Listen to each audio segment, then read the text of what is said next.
Tunaama namna ya kuweka mipango, mikakati na malengo ya au KPIs. Kirefu cha KPIs ni nini? Watasema Key Performance Indicators. Kwa Kiswahili? Okay. Kwa mambo anasema how to plan, strategize and achieve sales goals. Sasa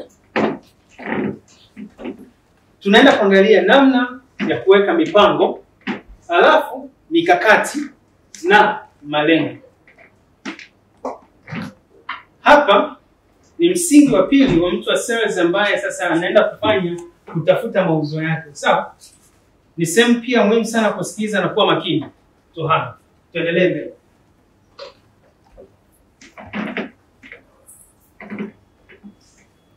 Tunaanza. Jambo la kwanza, umuhimu wa mipango ya mauzo. Umuhimu wa mipango ya mauzo, yani sales plan. The importance of sales plan. Ya kwanza, bila mpango ni rahisi kupoteza mwelekeo. Wangapi wanakuwa na mipango ya sales hapa? Mbona unanyesha bila confidence? Nyosha juu. 4, 5. Yaani ni 1% kati ya watu hapa.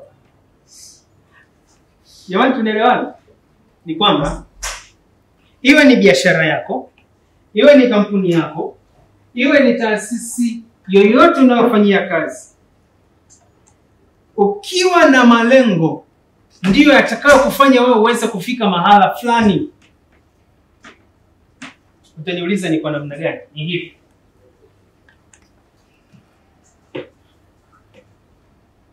Kuna wakati unaweza unaenda hivi, niseme hivi. Unataka kwenda Mwanza.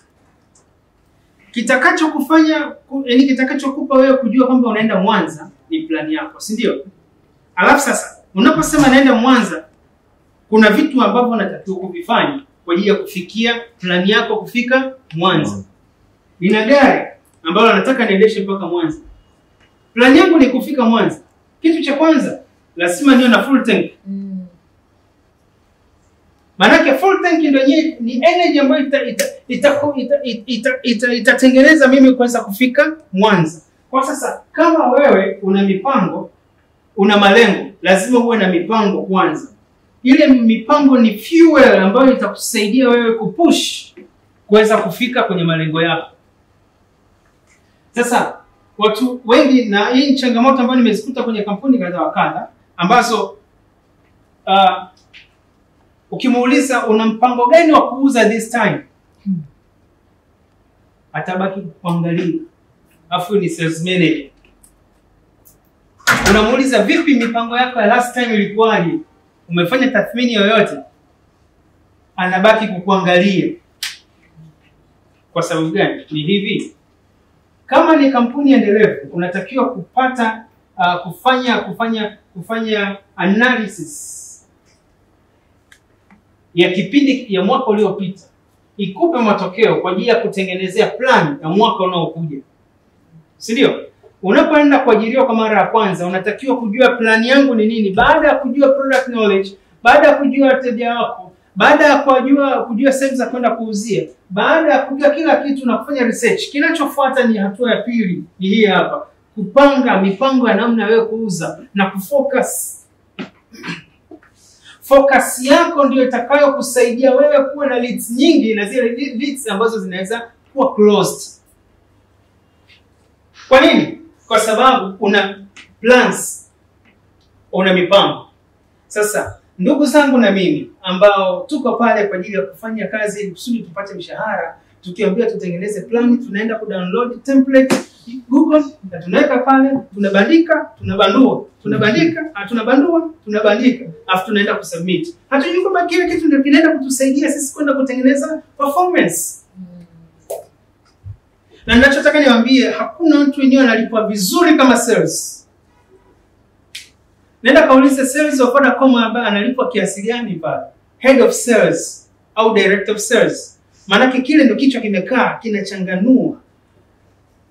Sales zinaendaje? Zinakuaje? Tunaongezaje mauzo? Kwa mtu mwenyewe anauza ni rahisi kuwa ni tajiri. Elon Musk ni seller, ni investor. Na ndio maana ana lead katika kipato chake. Kwa sababu gani? Ana akili ya kutatua changamoto za watu, lakini cha pili ya kutafuta leads ambazo atazisolve hata akiwa amelala. Namba 2. Mipango inayosaidia kuelewa wapi tunataka kufika na jinsi ya kufika huko. Lazima uone hicho kitu kama sales.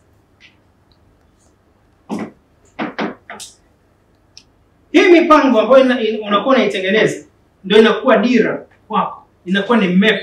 Hii ni kama map road. Ukisikia mtu anasema nitengenezee map road yako ya sales, maana yake anataka aone mpango kazi wako. Unafanyeje ili kusudi uweze kufikia malengo? Kwa sababu baada ya malengo lazima kuwa kuna objective katika kampuni. Kampuni objective yetu ni nini?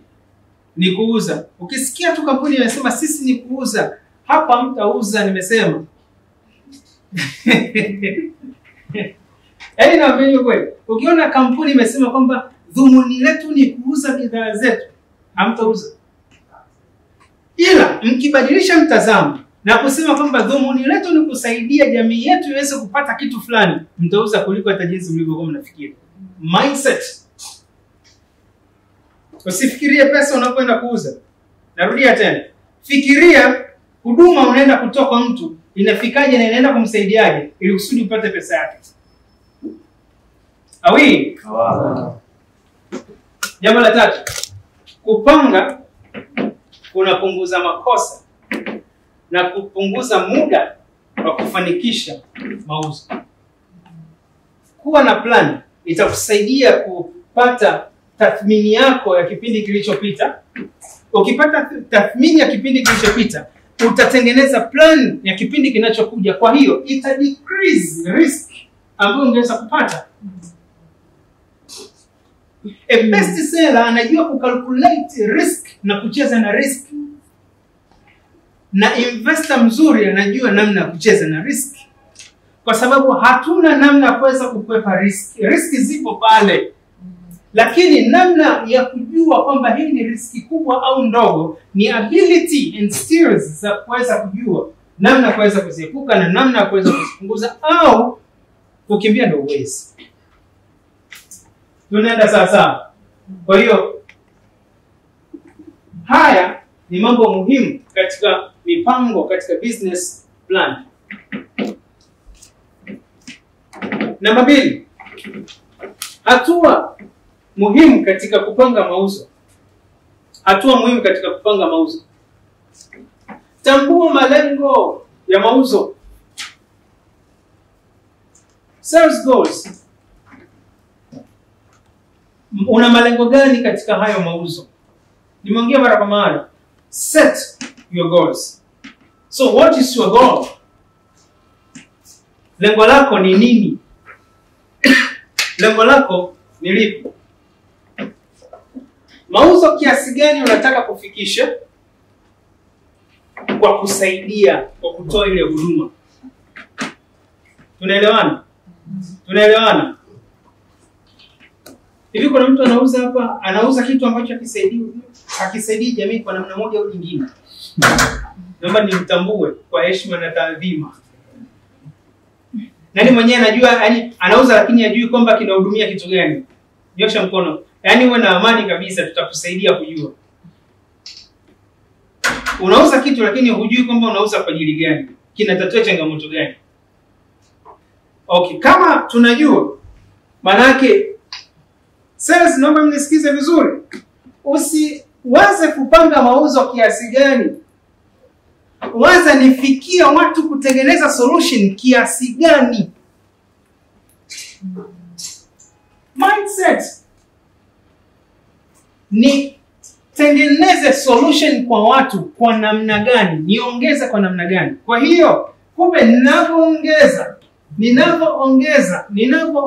the more I increase solution kwa watu, ndivyo ambavyo ninavyoongeza mapato katika sales, ndivyo ninavyoongeza leads, ndivyo ninavyoongeza business au close deals. Tunaelewana? Kwa hiyo tubadilishe mtazamo wetu. Tusifikirie kuuza sana. Maanake hapa kuna watu, niongee ukweli na mtaniambia kama hamna mtu. Kuna watu ambao wanapambana kuuza ili kusudi wapate commission. Afu commission uipate.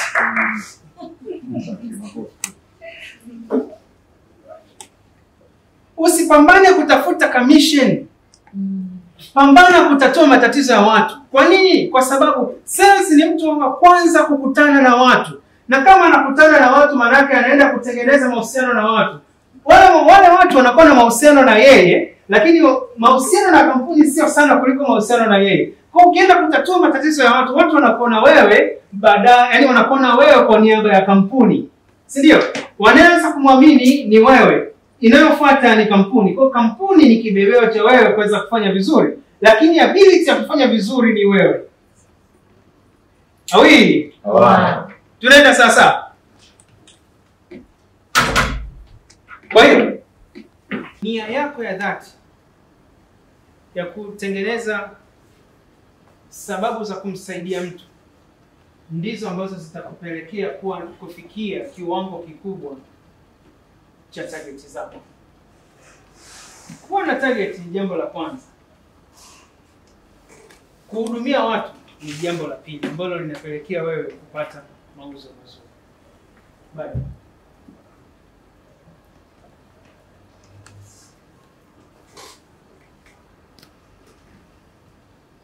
wateja wangapi unataka kuwavutia? Sasa hii ni strategy nyingine. Hii ni plani nyingine Unapokuwa na pango, unasema wateja wangapi unataka kuwavutia waweze kuja. Utawavutiaje? Utawavutiaje hawa wateja waweze kuja? Ya kwanza tumesema kwamba mauzo kiasi gani?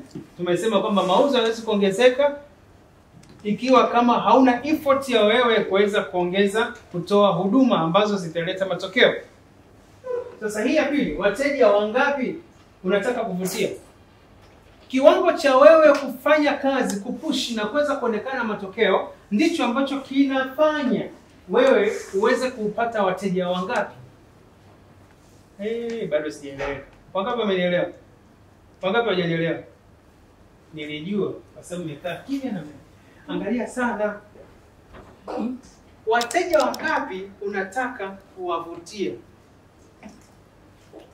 Kuwavutia wateja wako kunatokana na hatua ya mauzo kiasi gani unataka kuyafikia, ambayo ndani yake tumesema ni namna gani utaenda ku create solution, si ndio?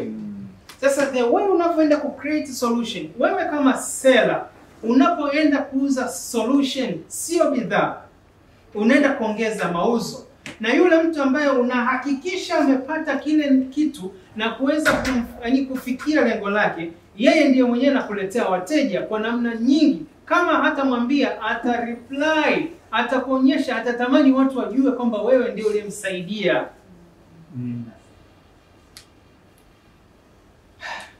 Bado hajanielewa. Nasema hivi, kiwango cha wateja wangapi ambao watatengenezwa ni kiwango cha wangapi ambao mmewatengeneza. Wateja uliowatengeneza, tathmini ya wateja uliowatengeneza wakafurahia huduma, ndio ambao watakusaidia wewe kuwatengeneza wengine. Kwa hiyo katika mpango wako hakikisha unatengeneza mfumo mzuri, uwe na plani ya kumfanya huyu mtu unamuuzia vizuri. Plani ya kwanza, kuwa na experience nzuri ya customer service. Rudi kwenye ule mfano wa yule jamaa wa suti, asingekuwa na huduma nzuri ningekaa mle ndani. Tunaelewana? Hauwezi kumuondoa sales kwenye customer care, kwa sababu ni vitu ambavyo viko pamoja. Jambo la pili. Hapa tumeelewana, wangapi wamenielewa? Nivuke, mnaniruhusu kama kuna wale hujaelewa, andika, tuna session ya majadiliano baadaye. Hatua yetu tunafuata. Tambua wateja wako walengo, yani targeted market. Tasikia mimi ni sales and marketing. What is sales? Nauza. What is marketing? Nazunguka. Who told you?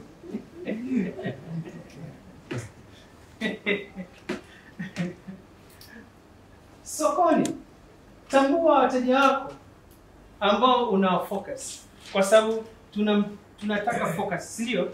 Tunataka nyama, yaani tunaangalia nyama, si ndio? Hatumwangalii tembo, hatumwangalii twiga. Sasa kama ni focus yetu, targeted market inakuwaje?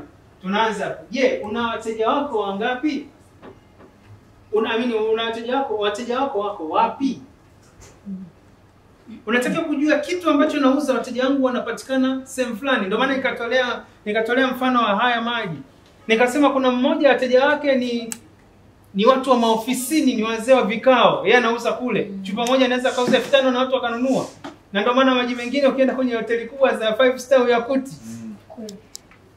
Kwa nini? Kwa sababu anajua wateja wangu wako pale.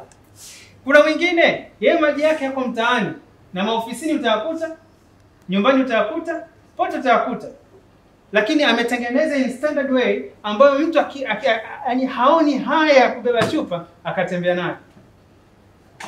Lakini kuna mtu mwingine target yake ni watu wa hali ya chini.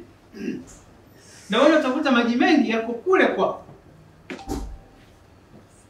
Kwa nini? Kwa sababu anauza ujazo mkubwa na pesa ni ndogo. Mtu ananunua ili akate kiu, si ndio?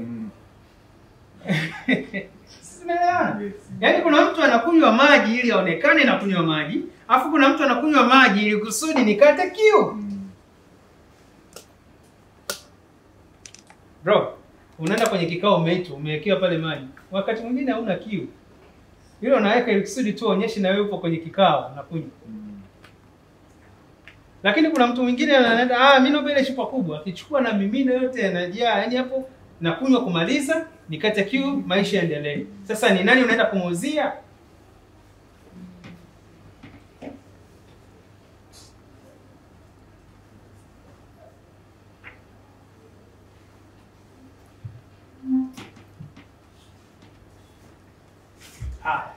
Tambua wateja wako. Ndio tumeangalia, je, wateja wako wako wapi?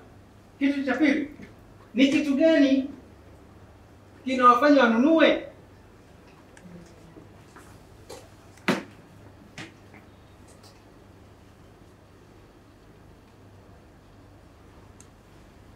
My brother Clemens, kwa nini watu wanakuja kupiga picha kwako CP? Wasije Magilasi.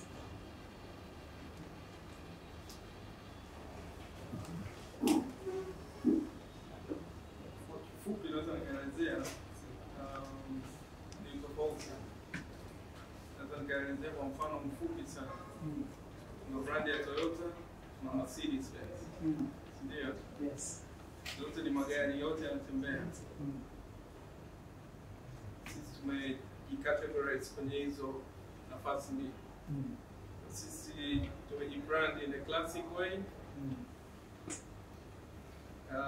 Naweza kusema hiyo ni njia fupi ambayo tunaweza tukafanya mteja asende kampuni A akaja kampuni yetu. Yaani sioni shida kutoa milioni 6. Sahihi kabisa. Kulipia video mkanichukua mkashuti harusi yangu. Sahihi. Lakini wa milioni 1.5. Wow. Sahihi. Tunakuja hapa. Ni kitu gani kinawafanya wanunue? Standard amesemea. Umeelewa? Wateja wako ukishajua utajua standard yao. Utajua ni hali yao. Sasa unachotakiwa uza kuendana na mazingira yao. Wapelekee huko waliko, wauzie bei zao, watanunua. Utakuwa unielewe. Ukiuza 1,500,000 zile suti za Kariakoo, Sinza, watu hawatakuja kununua. Ile suti ukipeleka posta ukauza 1,500,000 wakati wenzao wananunua 800,000, hawanunui. Do you understand? Tambua wateja wako. Targeted market, jinsi ilivyo. Mtu wa sales unapopewa bidhaa, kitu cha kwanza katika research ambayo umeenda kufanya na ukapata kujua, lazima ujue wateja wako wako wapi. Na ndiko ambako unatakiwa kwenda kuanzia huko waliko kwa ajili ya kwenda kuuza. Kuna mkono pale nyuma. Karibu. Ndio.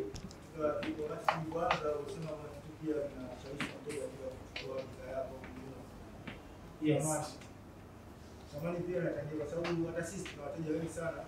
Tumesema kwenye msaada hizi hapa. Sisi tuko posta. Lakini kuna wateja pia wanaosia bei posta na kununua bei hapo. Yes. Pia samani pia nadhani inamata sana. Nashukuru hii ni practical feedback ambayo wanakuwa naipata. Yaani kuna mtu mwingine tunaoita ni trader. Sales trader. Yeye ni just like a winger lakini professional winger. By the way, winger ni wengi, hata kama unaruka hapo na toka na wewe ni winger, si ndio Sasa kuna mtu anaenda kuchukua Kariakoo kutokana na thamani ya Kariakoo ilivyo, anaipeleka Masaki. Anachukua simu Kariakoo anaipeleka Makumbusho. Ukiingia kwenye duka unakuta AC kubwa, decoration hizi ziko kama mwenyewe uchomoke. Thamani. Ndio? Haya, tuende kwenye sehemu ya 3. Chagua mikakati bora ya kufanikisha mauzo. Mikakati bora.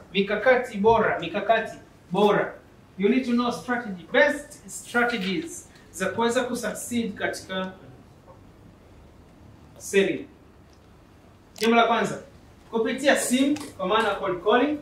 Hii ni taaluma nyingine ambayo pia watu wanatakiwa kuijua vizuri sana. Na hii cold calling ni ka training fulani ka refu. Kwa sababu unaongea na mtu ambaye umuone alafu you create emotion ya mtu aweze kuona. Hakuna, ndio maana nasema kwamba fimbo ya mbali haiui nyoka, si ndio? Kwa sababu wewe ukiwa mbali ku create feeling kwa mtu asiye kuona ina kazi kubwa kuweza ku close. Sasa unafanyaje? Hii ni cold calling. Na zina rejection kuliko vitu vingine, sikwambie mtu. Mtu anasema ni kwa nini? Hebu ngoja nikwambie kitu. Tuongee ukweli. Ukipiga tu simu, afu bahati mbaya una kitu inaitwaje ile app. Inakuletea jina la mtu. Truecaller. Unakuta imekuandikia DSTV. Unaiacha pembeni. Au nyingine anakuja, haina ile jina unapokea. Hello, habari salama. Napiga simu kutoka mtandao fulani, napiga simu kutoka DSTV. Samahani niko busy. Umenielewa? Hata mtu haja kusikiliza, hajataka kujua unafanya nini. Lakini wewe unafanya cold calling. Rejections ni nyingi. Hii ni elimu nyingine tofauti. Na bahati mbaya sana Watanzania wanafanya vitu in robotic way. Wao unapiga simu, mimi nikianza kupiga hapa cold calling hapa, huwezi kuelewa kwamba hii ni cold calling au vipi. Kwa sababu nilipata rejections nyingi wakati napiga huko wakati huo nyuma. Nampigia mtu kama namfahamu vile. Unafahamu matapeli wanavyofanya? Matapeli ni best sellers ever. Why? Because they sell by using phone, they close and unatoa pesa bila kumfahamu mtu, alafu you expect something and umeliwa. They are sellers and best sellers. Lakini tu kwa sababu ni wezi tunaita matapeli. Sasa vile angefanya kwenye bidhaa fulani, singekuwa naenda wanafanya kitu vizuri sana. Hivi kwa mfano hii mitandao wanakuwa wanafanya cold calling. So wangekuwa nafikiria strategies ambazo wanakuwa wanatumia matapeli. Unafikiri wangekuwa wanauza kwa kiwango gani? Jamaa anakupigia simu anaongea na wewe azifu anakufahamu. Alafu anakutengenezea maswali. Wale jamaa wana elimu moja inaitwa black psychology au dark psychology. Anakupa swali ambalo wewe utampa jibu la kukuuliza swali lingine na ukamwamini. Of which seller yoyote anatakiwa kuijua hii knowledge ya psychology. Umeelewa? Yaani nikisema dark psychology, yani ile tu kukuona tayari najua una kitu gani. Na ndicho ambacho pia wanatumia maskari wale wa mashushushu kuweza kuinvestigate kitu na kugundua hiki kitu kinafanyikaje au kimetokeaje. Sasa na wewe pia kama seller unatakiwa uwe na knowledge hii, kwa sababu itakusaidia kuclose deal kwa kutumia simu au kwa kutumia njia yoyote. Sasa hebu jaribu kuvuta picha, umepigiwa simu na hawa jamaa. Wakishazoeleka ndo anajua hii plani hii imeshajulikana, anakuja kwa namna nyingine. Mtu anakutumia tu message, tuma ile pesa nitumie kwa namba hii. Imagine ulikuwa na pesa mfukoni, alafu uko kwenye hiyo unayo kwenye simu na unataka ufanye transaction. Na for the first time hujai kuona message kama ile na unataka ku-transact kumtumia mtu pesa, afu automatically inakuja ile message. Utaelewa kitu gani? Si utajua ni huyu ndio ameniambia. Ghafla tata kwa manake mwanzoni ile kitu iliwalipa sana. Walikuja wale wazee wa kusema nina dawa ya Mpanda, sijui Arusha, sijui wapi na kutengenezea mazingira. Ni mfumo ambao alikuwa anakutengenezea tension ya wewe kuweza kumsikiliza. Hivi ushakusikiliza vizuri ambao unapiga simu, "Halo, habari mteja wetu, napiga simu kutoka sehemu fulani." Unajua tu hii ni simu inanitaka pesa, kwa sababu watu hawapendi kuuziwa. Hakuna mtu anayependa kuuziwa. Kama ungekuwa unapenda kuuziwa, usingekuwa na skip matangazo kwenye YouTube bro. Watu hawapendi matangazo. Yaani mtu hapendi kuuziwa. Ndio maana mtu akikuletea hii hapa unamwambia asante. Huko kwenye kikao mtu anakuletea karanga unamwambia asante. Kwa sababu gani? Anakuuzia. Saikolojia ya binadamu haitaki kuuziwa. Saikolojia ya binadamu inataka kuhudumiwa, inataka kutatuliwa tatizo. Sasa wale jamaa walikuwa wanaanza na kitu kinaitwa kutatua tatizo. Sikia, anakupigia, "Habari mheshimiwa." Au anaweza kaangalia kaona jina lako kwenye, "Habari Lusajo, safi, za siku ndugu yangu." "Habari ya wapi muda mrefu sana unajua." Miaka 4 5 sijui. Ukijiraga tu niko Mbeya. Huyu wa Mbeya wewe. Mbeya sasa ndio awe najua. Mimi wakati na kama majani kipindi kile kuna siku tulikutana pale Soweto. Soweto. Pale kwenye ATM, afu nikakwambia hivyo. Unasema ngoja tu nimkatalie, yani sikumbuki lakini inawezekana ni kweli. The way mazingira yanavyokutengenezea unajaa. Ndivyo ambavyo seller anatakiwa kuwa katika simu ambazo anakuwa anapigia wateja wake. Don't be robotic. Napiga simu kutoka sehemu fulani. Ya nini? Anza kumvuta mtu kisaikolojia. Piga naye story. Alafu baadaye unajua mimi niko kwenye kampuni fulani. Nipata huko kazi niko na tunapambana huko. Sasa hivi unajua tuna product fulani tunaziuza. Alafu unajua inawezekana ikawa inakusaidia. Sijui kama unaelewa. Sijui kama kuna watu niliwapa hii trick. Nilienda kufundisha cold calls. Waliuza sana kupitia simu. Ile course niliwapa act like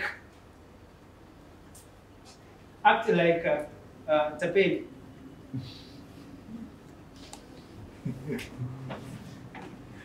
Ndipo ilivyo ndo walisia, kwani uongo. Watu sio wamepigwa. Mtu sema toa hela bila mtu kujua.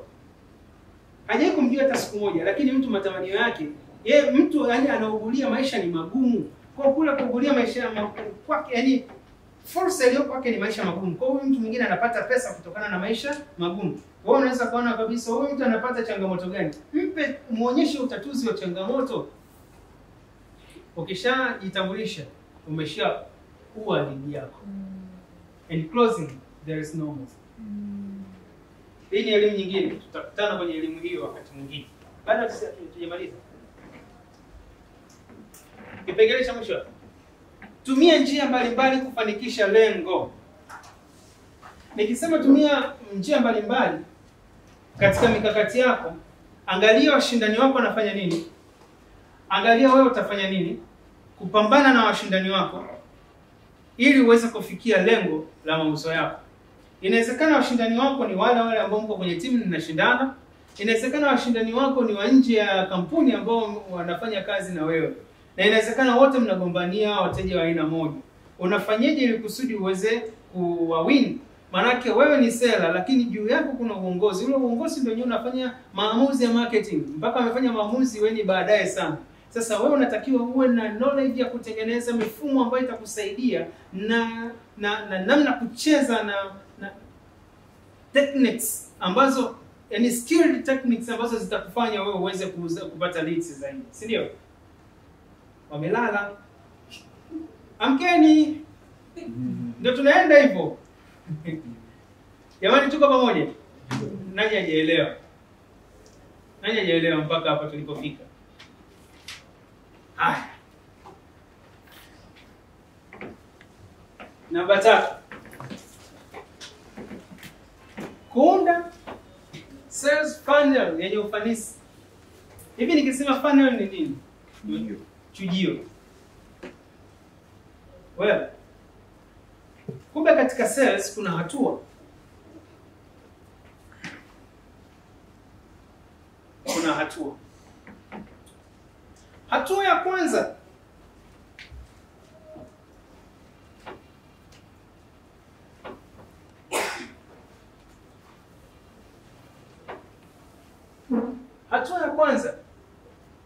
ni hiyo.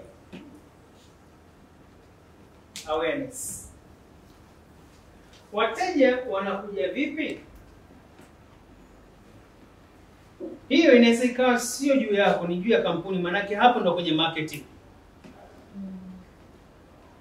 Hamjanisikia nimetaja marketing kwa sababu sio darasa la marketing.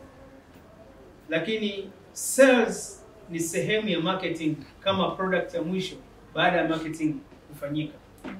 Sawa? Kwa katika procedure za marketing tunaanzia kwenye awareness kwenye upande wa sales. Kwamba baada ya awareness watu watasikia product yako, wataelewa.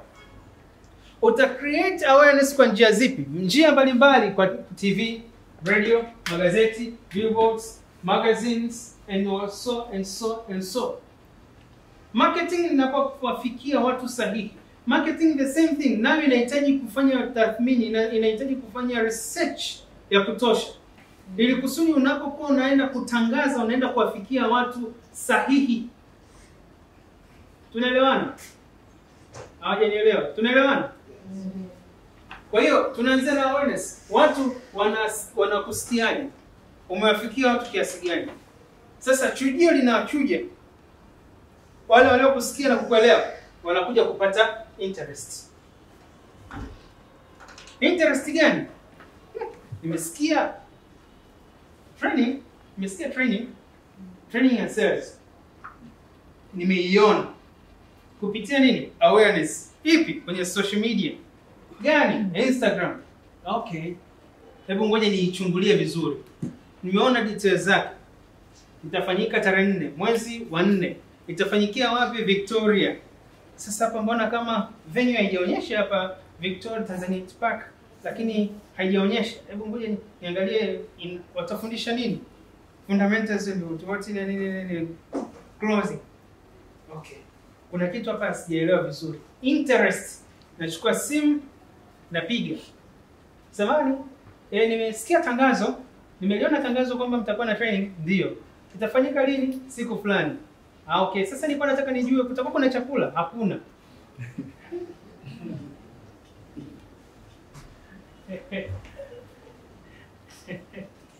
Kuna mtu mmoja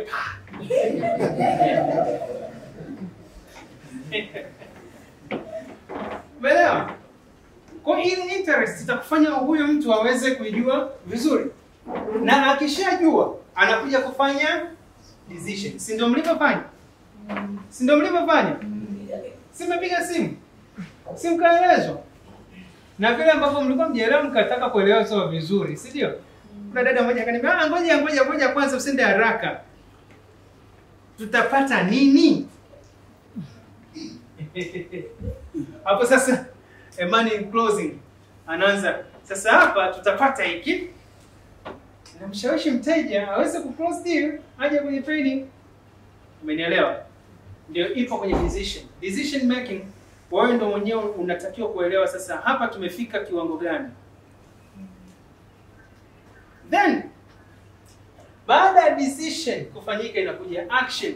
Ndio miamala pale tunaanza kuona imethibitishwa. Hii ndio funnel ambayo inafanyika na hii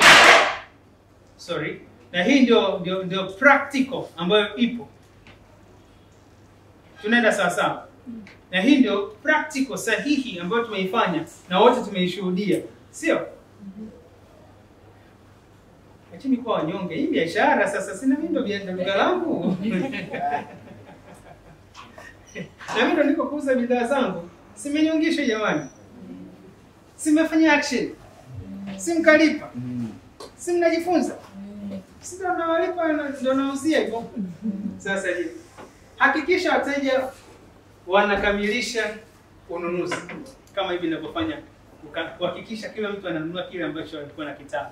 Kwa hiyo hii ndio funnel ambayo unatakiwa kuelewa katika mfumo wa biashara yako. Baada ya matangazo, anza kuangalia, kutafuta na watu wenye interest. Umeona kampuni yenu imetuma kwenye social media bidhaa ambayo inauza, anza kufuatilia zile comments. Sio tu unakaa anasema anaposti kule, wewe mwenyewe ufuatilie. Mtu anauliza pale swali, unasubiri mpaka admin ajibu. Wakati wewe mwenyewe ni mtu akuweza kujibu, unaelewa kile kitendo cha kujibu, unamwambia habari, karibu sana kampuni hii. Hii product iko hivi na hivi na hivi. Kwa maulizo zaidi unaweza ukanicheki kwa namba hii. Umeandika pale namba yako. Ile ni lead moja hapo. Mtu anaingia pale, ameiona ile comment, anakupigia simu, hujafanya biashara. Achini kwa wazembe. Huku kote ni kwa marketing. Ameishia hapa mtu wa marketing. Sales unaanzia hapa. Sales unaanzia kwenye interest. Haya. Umeshacheza na interest yake. Unamwachia afanye decision. Unatengeneza mechanism ya kumfanya wewe mtu across. Awi? Tunaelekea mwishoni, tukapate break kidogo. Alafu turudi tena. So, baada ya decision kufanyika, huyo mtu anakuja kufanya action. Akishafanya action ya kulipa, hii jambo linajirudia tena hapa. Ukishampa huduma nzuri, akalipa pesa, ukafikia kile kiwango cha kusatisfy mahitaji yake, anaenda kwenye awareness, si mwenyewe kukutangaza. Akishamwambia mtu mwingine, huyu mtu anakutafuta, anapata interest.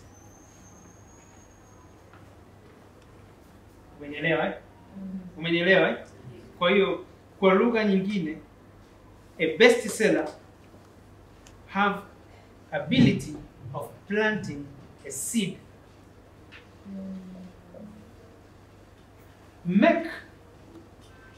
Samahani.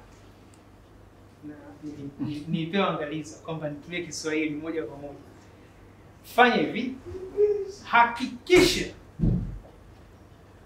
unafanya huduma yako kuwa ni mbegu ambayo ipo kwenye rotation. Ile rotation ambayo itakuondolea ile gharama ya kufanya kupoteza zaidi kwenye marketing. Marketing inakuwa ngumu mwanzoni na unatumia pesa nyingi, lakini ukianza kudeliver kile kinachohitajika, hautatumia nguvu kubwa kwenye marketing, kwa sababu watu wengi ambao umewahudumia wataenda kukutangaza na wewe utaendelea kuuza kwa kiwango kikubwa. Si ndio? Kwa hiyo jifunze kwenye action hapa. Ondokana na roho ya utapeli hapa. Unanielewa? Yaani hapa ndiko kwenye kunajenga kitu kinaitwa trust. Kuna mtu akishapewa tu hela mfukoni inaingia, tayari ameshasahau, ndio yule atakuuliza hivi ulileta nguo gani? Umeelewa? Ukishashia hapa, ukashindwa kufanya, huyu mteja ameshafanya action ya kulipa, ukashindwa kurudisha ile action yake, desirable action, yani return ile action yake aliyoifanya, elewa kwamba utakuwa umeishia hapo na huyu mteja umempoteza. Awi? Awa. Wangapi tunaelewana? Tusimame kidogo.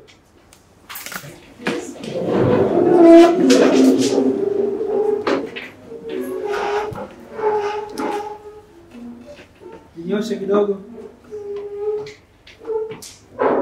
Okay.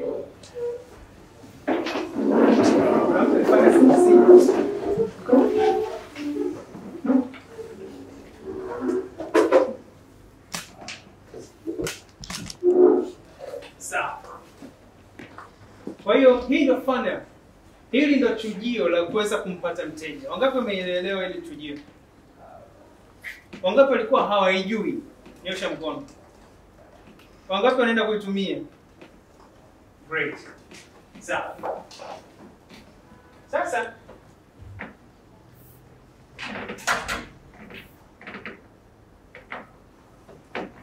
jambo la 4. Key performance indicators, KPIs muhimu. Nimejaribu kutafuta hii Kiswahili chake, sasa nikitranslate yani nakuta lugha ngumu, nikasema niongee tu KPIs watu watanielewa. Kuna kitu cha kwanza tunaita conversion rate. Wangapi wameajiriwa kabisa kwenye ajira ya sales hapa? Ambao wameajiriwa kwenye sales, ambao wako kwenye ajira kabisa. Nyosha mkono. Okay. Ambao wamejiajiri kwenye sales, nyosha mkono. Okay, sawa. Kwa ambao wameajiriwa katika mkataba au katika JD kuna kitu kinaitwa job description, ndio? Afu baadaye pale kuna sehemu unapewa KPIs. Manake unatakiwa ufanye 1, 2, 3, 4. Hivi vitu kila mwezi unatakiwa ufikie hapa, target yako hapa, hivi hapa, hapa na hapa, si ndio? Sasa tunakuja kuangalia vitu muhimu. Cha kwanza ni conversion rate.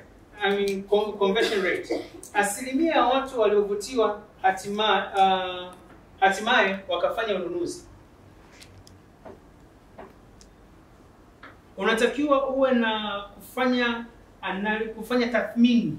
Unatakiwa kufanya tathmini ya kujua kwamba ni asilimia gani ya watu ambao waliweza kuvutiwa na hatimaye wakaweza kupata manunuzi. Maana yake wakafanya manunuzi. Maana yake waliposikia wakakutafuta. Si ndio? Ukienda kwenye social media pale, kwenye Instagram mfano, unasema unakuonyesha kwamba kuna impression. Impression maana yake imepita kwa watu 5,000. Sawa? Lakini katika watu 5,000 kuna watu walionyesha interest, waka-like, waka-comment, waka-share, waka-save. Kile kitendo tunakiita interaction. Umenielewa? Hey. Hello. Hello. Hello. Tuko pamoja?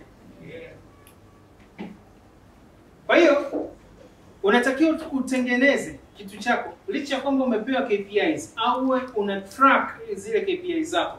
Wewe unajua ni asilimia watu wangapi ambao wanavutiwa na hatimaye wakafanya manunuzi. Jambo la pili, lead generation. Idadi ya wateja wapya unaopata kwa mwezi ni kiasi gani? Manake kama sipati wateja wapya mimi sitoi huduma huduma gani? Ya kufanya nini?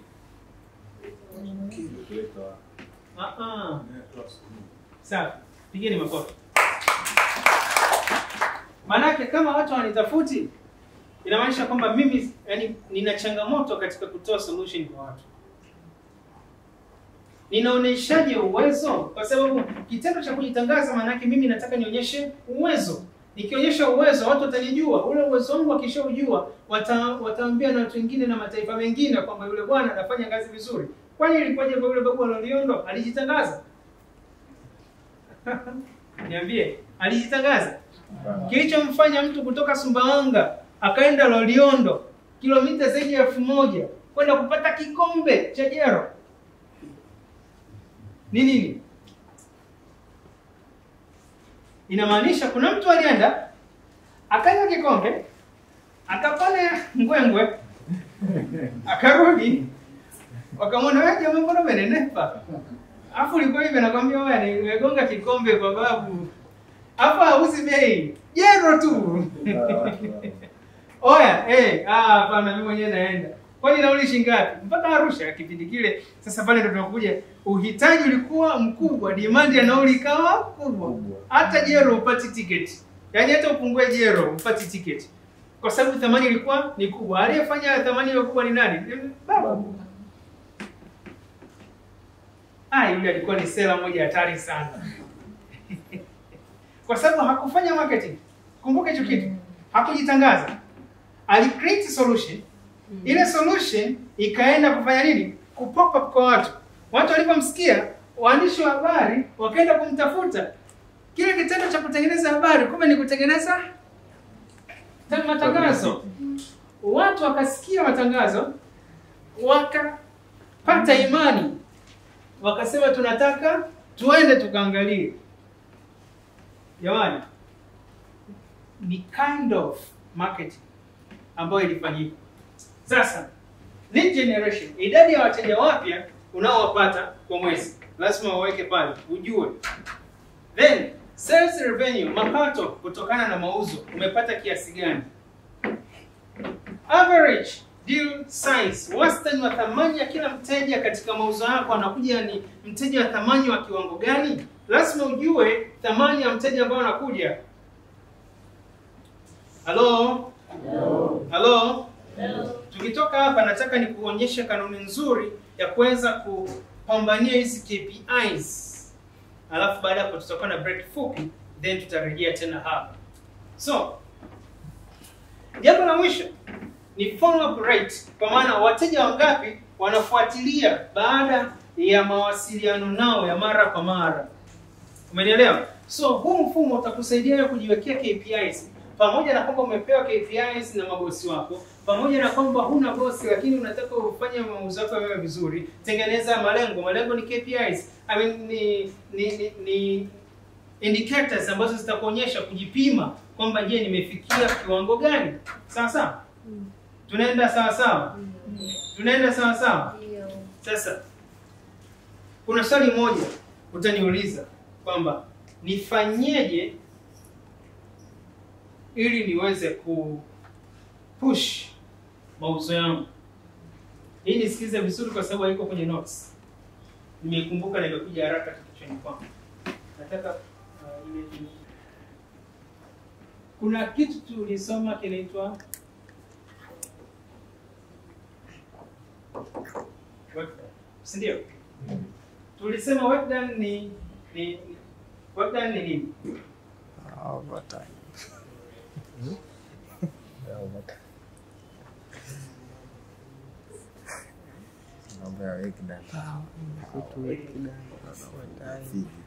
Tulisema work done ni nini? Na? Basi moja. Nasikia na? Force times distance. Force times distance. Work done is equal to force times distance. Sasa naomba mnielewe vizuri ambao mkusoma physics, mlisoma bookkeeping, mkasoma history, mkasema physics sio fungu letu. Tunakuja kwenye maisha, kwenye physics sasa. Twende taratibu. Hii work done kwenye maisha ya sales tunaiweka kama target.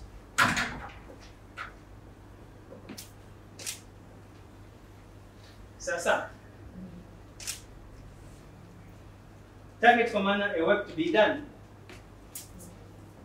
Umeelewa? Target is equal to force times distance. But distance in sales tunasema time taken. Kwa hiyo distance tunaifuta, tunasema time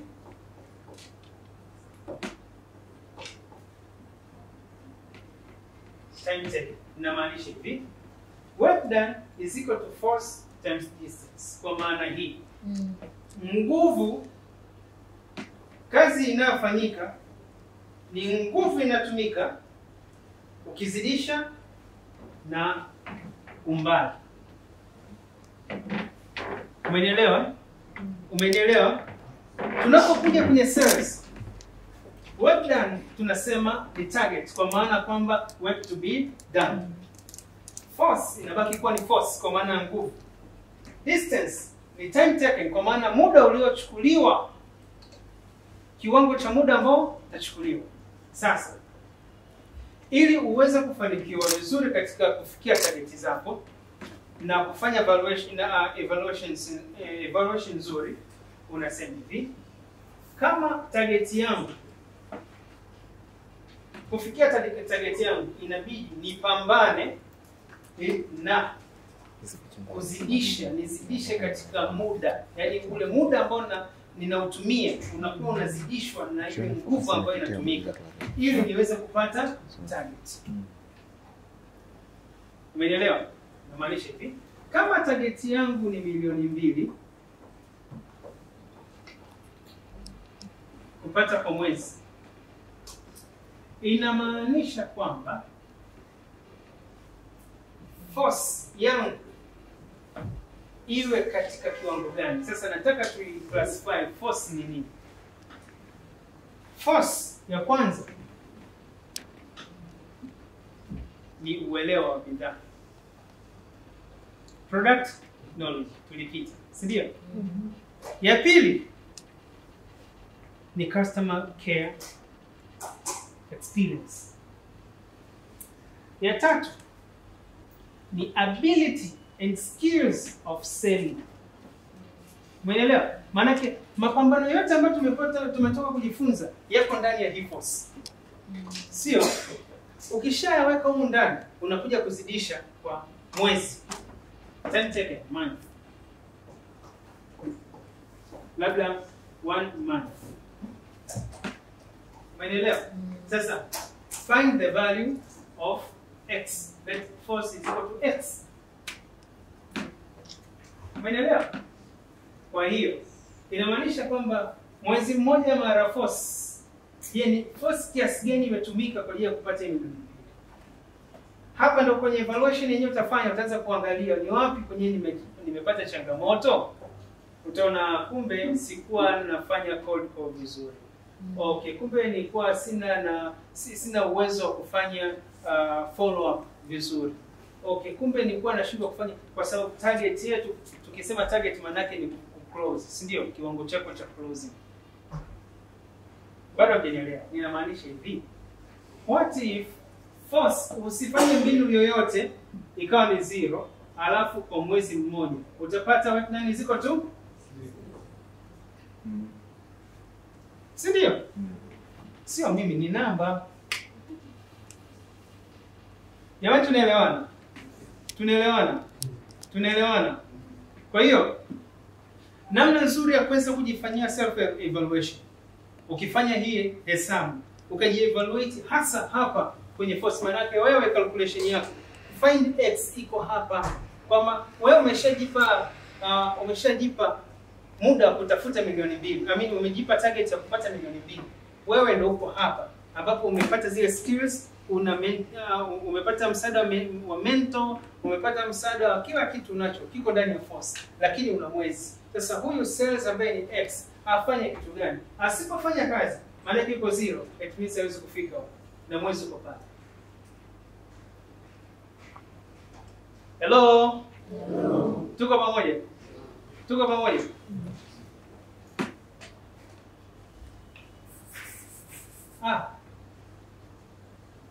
Unapiga picha. Sinielewi kufuata. Unaweza tukarudisha. Kabla Aamini. Sinielewi kweli? Basi. Naomba turudi pale.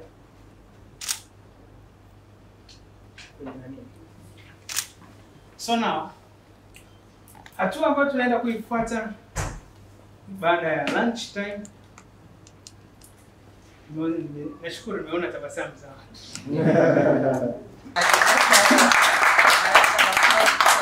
Trainer wetu, thank you so much. Na mimi nilikuwa nasikiliza pale. So I was taking my notes one two things. Kwa sababu one thing I believe ni kwamba failure to learn is failing to grow. Yaani wewe ukiwa hutaki kukua, ukiwa uko stagnant, ni kwamba haukubali kujifunza. Hata watoto wadogo wanapokuwa wamezaliwa huwa wanajifunza kila siku. Ingawa sisi watu notice kwamba wanajifunza. huwa wanajifunza kuanza kusimama, wanajifunza kuanza kutembea, wanajifunza kuanza kuongea, wanakosea, wanaendelea kujifunza, wanasimamia, wanafanya, wanatembea, anaanguka, lakini mwisho wa siku anakuwa perfect. Kwa hiyo growth yoyote lazima iwe ina kujifunza, iwe ina practice, iwe na consistency. Asante sana Brother Lusajo, nimependa mfano aliokuwa anautoa wa BMW kutoka Dar es Salaam kwenda Dodoma and with the SGR kutoka Dar es Salaam kwenda Dodoma. Difference inawezekana kabisa kwamba maybe BMW ingeweza kufika vizuri kwa haraka even hata bila compared to SGR, lakini BMW imefika inachelewa kufika kwa sababu haina consistency. Itafika itasimama, sijui mafuta yameisha, sijui jamani kuna mnyama, sijui kuna nini, hapa punguza tembea 50. Yaani vikwazo ni vingi. Lakini with the SGR vikwazo vipo havipo, yenyewe ni inaenda moja kwa moja. So